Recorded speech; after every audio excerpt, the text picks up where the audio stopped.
Bombing করা সহ নানা বিষয়।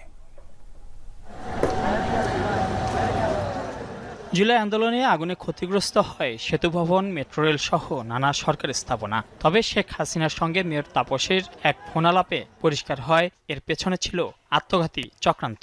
আমি বলছি যা যা পোড়াতে আমাদের সেতু ভবন পোড়াইছে, টিআরসি বন্ধ করে দিচ্ছে, পোড়ায় দিচ্ছে, বিটিভি পোড়ায় দিচ্ছে। বুধবার কারিগরি ত্রুটি সারিয়ে বেলা 1টার দিকে শুরু হয় শেখ হাসিনার বিরুদ্ধে তদন্তকারী কর্মকর্তার সাক্ষ্য গ্রহণ।